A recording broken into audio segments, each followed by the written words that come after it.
ચાલો આનું વિશ્લેષણ કરીએ. એક કલ્પના કરો, આખા સમાજના લગ્ન એક જ દિવસે. પણ એ દિવસ ક્યારે આવે? દર 10 કે 12 વર્ષે માત્ર એકવાર. આજે આપણે કડવા પાટીદાર સમાજની આવી જ એક અનોખી અને સદીઓ જૂની પ્રથા બંદુકા વિવાહ પર ઊંડી ચર્ચા કરવાના છીએ. અને આ છે ને ખાલી લગ્નની વાત નથી. આ એ સમજવાની વાત છે કે કેવી રીતે 1000 વર્ષ જૂની પરંપરા જે સમાજના તાણાવાણામાં વણાઈ ગઈ હતી, બરાબર, તે માત્ર થોડા દાયકાઓમાં કેવી રીતે તૂટી ગઈ.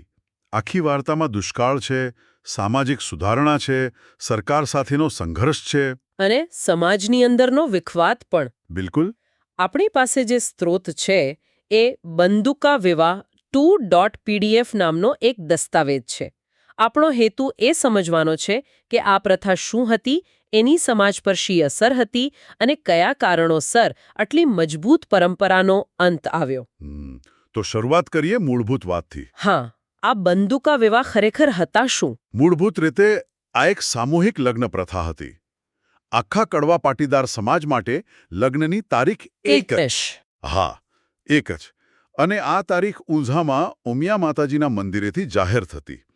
ત્યાંના જે સ્થાનિક આગેવાનો અને પૂજારી બ્રાહ્મણો હોય એ લોકો નક્કી કરતા. અચ્છા.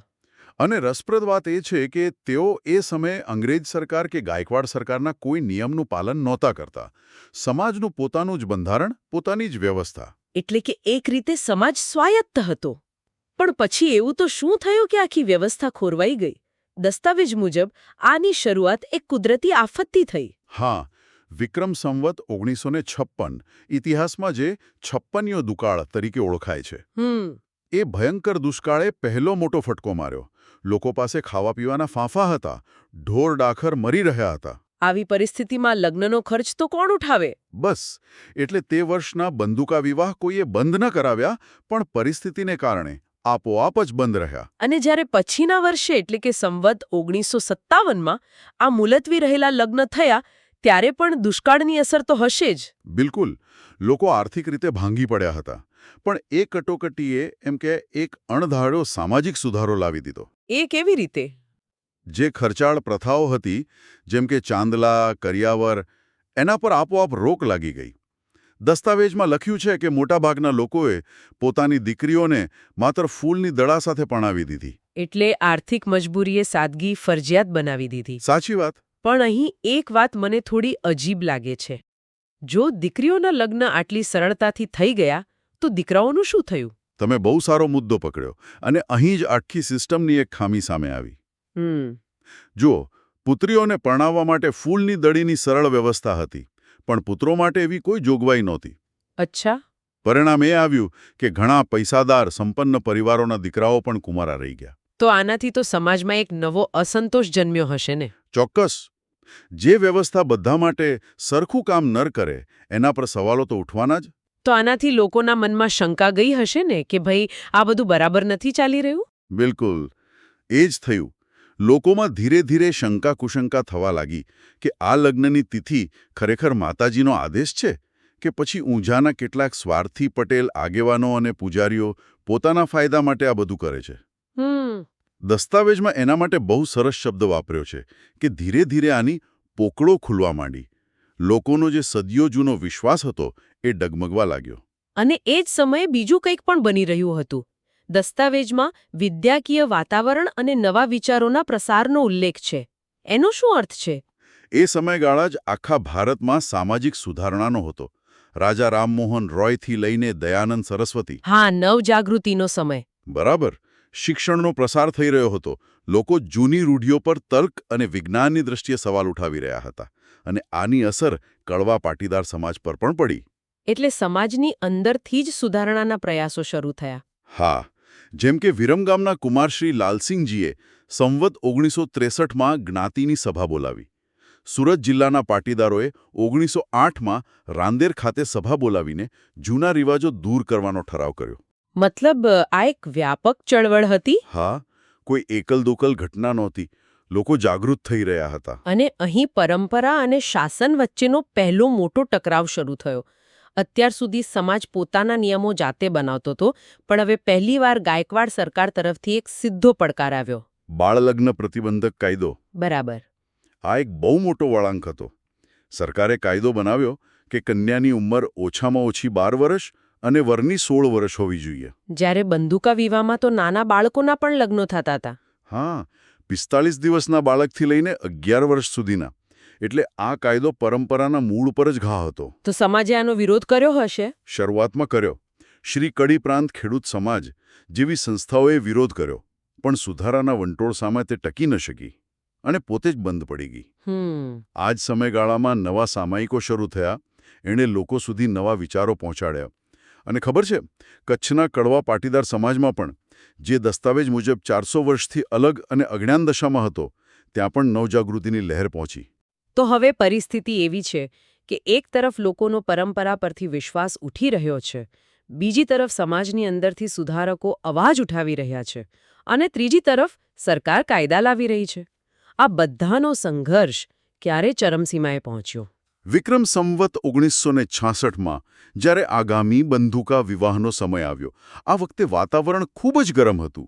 સમાજ બે ભાગમાં વહેંચાઈ ગયો છે. સ્પષ્ટપણે જ્ઞાતિ, જૂની વિચારધારાવાળા અને નવા વિચારોવાળા એમ બે જૂથોમાં વહેંચાઈ ગઈ. આ ખાલી મતભેદ નહોતું, આ એક વૈચારિક યુદ્ધ હતું. અને આ સંઘર્ષનું કેન્દ્ર ક્યાં હતું? ઊંઝામાં. કેન્દ્ર ઊંઝા હતું, પણ પડઘા અમદાવાદ સુધી પડ્યા.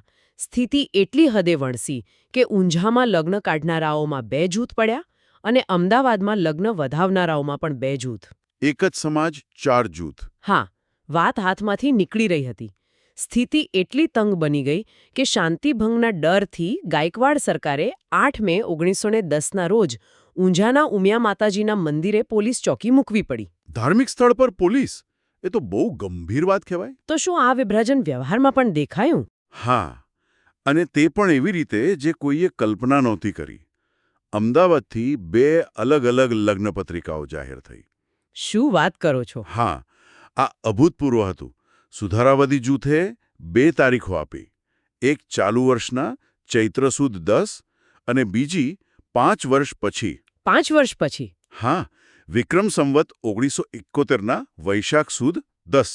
જ્યારે પરંપરાવાદી જૂથે ઊંઝાના મહાકાળેશ્વર મંદિરમાંથી વૈશાખ સુદ 1ની તારીખ જાહેર કરી. સામાન્ય માણસ તો મૂંઝાઈ ગયો હશે કે કોની વાત માનવી, કયું લગ્ન સાચું ગણવું. બરાબર.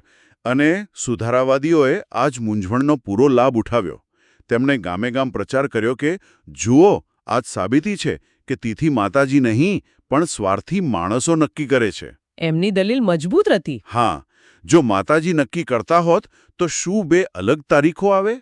આ દલીલની લોકો પર ઊંડી અસર થઈ. મામલો પાટડી દરબાર જેવા સ્થાનિક શાસકો પાસે પણ પહોંચ્યો. પણ એમણે શું કર્યું? એમણે પણ આ સામાજિક વિખવાદમાં પડવાનું ટાળ્યું અને બંને પક્ષોને સ્વતંત્ર રીતે નિર્ણય લેવા કહ્યો. તો શું આ વિભાજન માત્ર વૈચારિક રહ્યું કે પછી ભૌગોલિક રીતે પણ ફેલાયું? તે ભૌગોલિક રીતે પણ ફેલાયું. દરેક વિસ્તાર પોતાની રીતે નિર્ણય લેવા લાગ્યો. જેમ કે સુરત નવસારી વિભાગે તો અમદાવાદની બંને તારીખોને નકારી દીધી અને પોતાની અલગ તારીખ કાઢી. હા, પોતાની અલગ જ વૈશાખ સુદ 8ની તારીખ કાઢી. બીજી તરફ માળવા, કચ્છ અને ઉત્તર ગુજરાતના મોટાભાગના વિસ્તારોએ પરંપરાગત તારીખ સ્વીકારી. 1000 વર્ષની એકતા તૂટી રહી હતી. અને દસ્તાવેજ કહે છે કે આ વિભાજનમાંથી જ ગોળ પ્રથાનો પાયો નંખાયો. આ ગોળ શબ્દ સમજાવશો? ગોળ એટલે વર્તુળ અથવા એક જૂથ. જ્યારે આખા સમાજની વ્યવસ્થા પરથી વિશ્વાસ ઉઠી ગયો, ત્યારે કેટલાક ગામોના આગેવાનોએ ભેગા મળીને પોતાના નાના સ્થાનિક વર્તુળો બનાવવાનું નક્કી કર્યું. અચ્છા. સંવત 1966ના બંદૂકા વિવાહ પહેલા કેટલાક ગામોએ ભેગા મળીને પોતાનો 84 ગોળ બનાવ્યો અને નક્કી કર્યું કે હવેથી તેઓ ફક્ત પોતાના આ 84 ગામોના વર્તુળમાં જ દીકરા-દીકરીના લગ્ન કરશે. એટલે બંદૂકા વિવાહના વિઘટનમાંથી એક નવી, વધુ સ્થાનિક વ્યવસ્થાનો જન્મ થયો. બરાબર. તો લગ્ન તો થયા અલગ અલગ તારીખે, પણ પેલો બાળ લગ્ન પ્રતિબંધક કાયદો હતો, એનું શું થયું? ગાયકવાડ સરકારે પોતાનું કામ કર્યું. જે વિસ્તારો એમના શાસન હેઠળ હતા ત્યાં એમણે યાદી બનાવી કે ક્યાં ક્યાં બાળલગ્ન થયા છે. અને પછી? અને દરેક બાળલગ્ન કરાવનાર પિતાને 3 રૂપિયાનો દંડ ફટકાર્યો. 3 રૂપિયા? તે જમાનામાં તો એ પણ મોટી રકમ હશે. હા, નોંધપાત્ર રકમ હતી. આ તો સુધારાવાદીઓ માટે મોટી જીત કહેવાય. ચોક્કસ. તેઓ મજાકમાં લોકોને કહેવા લાગ્યા કે એમ તમને માતાજી દંડમાંથી બચાવવા ના આવ્યા? લોકો પાસે કોઈ જવાબ નહોતો. બધાએ ચૂપચાપ દંડ ભરી દીધો હશે. હા, દસ્તાવેજમાં એક અંગત કિસ્સો પણ નોંધાયેલો છે. લેખકને માહિતી આપનાર ત્રિભુવનભાઈ પંખિયા, એમને પણ 3 રૂપિયાનો દંડ થયો હતો, જે તેમણે તરત જ ભરી દીધો હતો. આ બતાવે છે કે હવે પરંપરા કરતાં કાયદાની સત્તા વધી રહી હતી. આ ઘટના પછી તો સુધારાવાદીઓનો ઉત્સાહ ખૂબ વધી ગયો હશે. ખૂબ જ. આ સફળતાથી પ્રેરાઈને તેમને ડિસેમ્બર 1910માં વડોદરામાં એક મોટી સભા ભરી. વડોદરામાં તેમાં ખુદ મહારાજા સયાજીરાવ ગાયકવાડ હાજર રહ્યા. શાસક પોતે સુધારાના પક્ષમાં ઊભા રહ્યા. બરાબર. એ સભામાં સરકારને બાળલગ્ન પ્રતિબંધક કાયદો વધુ કડક બનાવવા માંગણી કરવામાં આવી. દસ્તાવેજમાં આ ઘટનાને બંદૂકા વિવાહ પ્રથા માટે મરણતોલ ફટકો ગણવામાં આવી છે. પણ પરંપરાઓ આટલી સહેલાઈથી મરતી નથી. શું આ પછી પણ બંદૂકા વિવાહ થયા? હા, લડાઈ હજી બાકી હતી. 10 વર્ષ પછી વિક્રમ સંવત 1976માં ફરી બંદૂકા વિવાહનો સમય આવ્યો. આ વખતે પરંપરાવાદીઓ ફરીથી લગ્ન યોજવા માંગતા હતા, પણ સરકારની ચાંપતી નજર હતી. સુધારાવાદીઓને લાગ્યું કે આ વખતે કંઈક એવું કરવું પડશે જેથી આ પ્રથાના મૂળ પર જ પ્રહાર થાય. અને તેમણે શું કર્યું? તેમણે એક અત્યંત નાટકીય અને ગુપ્ત યોજના બનાવી. તેમણે મંદિરના પરિસરમાં રહેલા માણેકખંભને સળગાવી દેવાનું નક્કી કર્યું. માણેકખંભને, જે એમના માટે પવિત્ર પ્રતીક હતો. હા, એ જ. તેને સળગાવી દેવું એ બહુ મોટું પગલું હતું. આ તો બહુ જોખમી કામ હતું. કોણે કર્યું આ? રાતના અંધારામાં દેણપ ગામના માધાભાઈ દ્વારકાદાસ નામના એક સુધારક આ કામ માટે આગળ આવ્યા. દસ્તાવેજમાં એનું વિગતવાર વર્ણન છે. શું લખ્યું છે?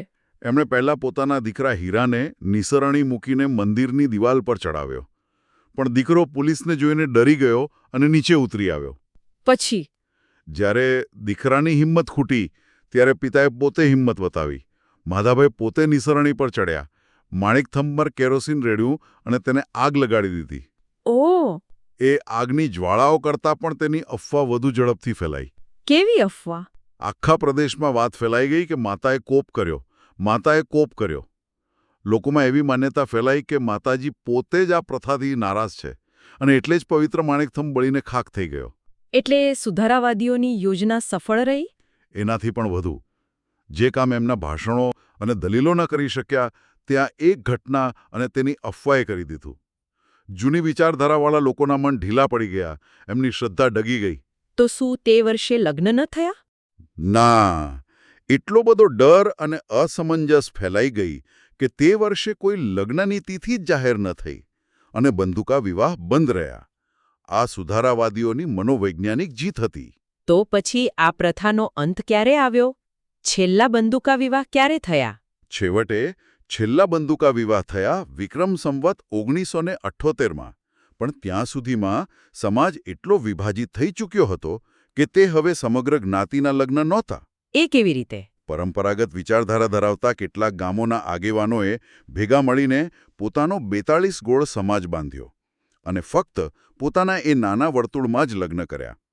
આ કડવા પાટીદાર જ્ઞાતિની એ 1000 વર્ષ જૂની વિશિષ્ટ લગ્ન પ્રથાની છેલ્લી નિશાની બની રહી. તો આપણે જોયું કે કેવી રીતે દુષ્કાળ જેવી કુદરતી આફત, શિક્ષણ અને જાગૃતિ જેવી સામાજિક ગતિવિધિઓ, સરકારી કાયદાઓ અને છેવટે આંતરિક સંઘર્ષ આંતરિક સંઘર્ષ જેવા અનેક પરિબળોએ મળીને 1000 વર્ષ જૂની પરંપરાનો અંત આણ્યો. કોઈ એક કારણ નહોતું, પણ અનેક પરિબળોનો સમન્વય હતો. બિલકુલ. અને આ વાર્તા એ સમયે સમગ્ર ભારતમાં થઈ રહેલા મોટા સામાજિક પરિવર્તનનું એક નાનું પણ સચોટ ઉદાહરણ છે. ગોળ રચવાની પ્રક્રિયા જેમ દસ્તાવેજમાં નોંધ્યું છે, તે સંવત 1906થી શરૂ થઈને સંવત 1978 સુધી ચાલી. આ વિભાજન લાંબા સમય સુધી ચાલ્યું. પરંતુ આજે પણ એક ગોળના લોકોના જૂના સગા સંબંધીઓ બીજા ગોળમાં જોવા મળે છે. જે એ વાતનો જીવંત પુરાવો છે કે આ બધા વર્તુળોનું મૂળ એક જ હતું. બરાબર. સમય જતાં શાખાઓ અલગ થઈ, પણ મૂળ તો એક જ રહ્યું. આ ચર્ચા એક વિચારવા જેવો પ્રશ્ન મૂકી જાય છે. આજે આપણે જે સામાજિક વર્તુળોમાં રહીએ છીએ, પછી તે જ્ઞાતિના હોય, વ્યવસાયના હોય કે વિચારધારાના, તે આપણા જીવનને કેવી રીતે આકાર આપે છે અને આપણા વર્તુળની બહારના લોકો સાથે આપણને કયા અદૃશ્ય ઇતિહાસ જોડે છે.